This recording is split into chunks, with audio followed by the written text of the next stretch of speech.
ही है, data driven ही है ना। आपके सवाल में ही मेरा जवाब है, और ये पूरा डेटा ड्रिवन आ रहा है।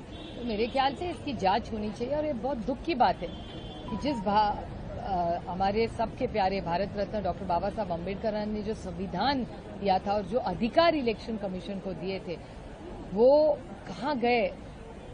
और ये बहुत सारे सवाल आज हमारे सामने खड़े रह रहे हैं कि ये वोट चोरी का जो आरोप सब जगह से हो रहा है, और वो डेटा ही दिखा रहा है ना, नंबर्स डोंट लाई। अगर डेटा कह रहा है ये हुआ है तो हुआ है ना, ये कोई झूठ मूठ के आरोप तो है नहीं। तो बहुत चिंता की बात है देश के लिए, और हमारे जैसे सशक्त लोकतंत्र के लिए तो बहुत बहुत दुख की और चिंता की बात है।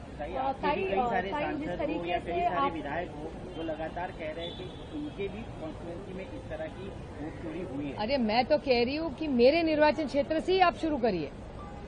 अमोल दादा और मैं, हम दोनों जीत के आए शिरूर और बारामती से। हमारी तो विनती है, हम जीते तो भी हमारे से इंक्वायरी शुरू करो, क्योंकि इस देश में कॉपी करके पास होना नहीं है हमें। हमको मेरिट में पढ़ाई करके मेहनत करके पास होना है, हम कॉपी करने वाले नहीं है।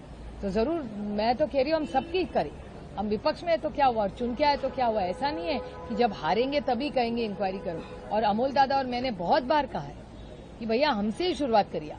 साई सत्ता पक्ष के नेताओं का ये भी कहना है कि जब लोकसभा के चुनाव हुए थे तब विपक्ष ने इतने सवाल नहीं खड़े किए थे, क्योंकि उनके सांसद चुनकर आए थे। लेकिन जब विधानसभा के चुनाव हुए और जब वो हारते हैं तब वो कहीं ना कहीं सवाल खड़े कर रहे हैं। खुद उनकी पार्टी के जो नेता हैं वो पार्टी छोड़कर जा रहे हैं, और इसी को छुपाने के लिए वो ऐसे सवाल कर रहे हैं। वोटों को लेकर खासकर वो बार बार वो वोट के लिए नहीं छोड़ के जा रही है। आप सबको पता है ये आइस का प्रॉब्लम है।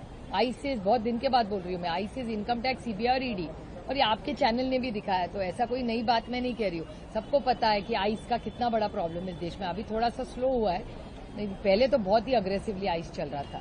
तो आइस के काफी वॉशिंग मशीन के तो आपको पता है उनके पास ही, हमारे पास वॉशिंग मशीन। हम थोड़े सिद्धांत वाले लोग हैं, हमारे यहाँ वॉशिंग मशीन नहीं है, कि हम सिद्धांतों पे और देश के लिए, अगर किसी ने देश के लिए कुछ गलत किया होगा तो हम उसको माफ नहीं करेंगे। फिर वॉशिंग मशीन नहीं और क्या सत्ता नहीं। सत्ता गई तो भी बेहतर, लेकिन देश से गद्दारी नहीं करेंगे आप।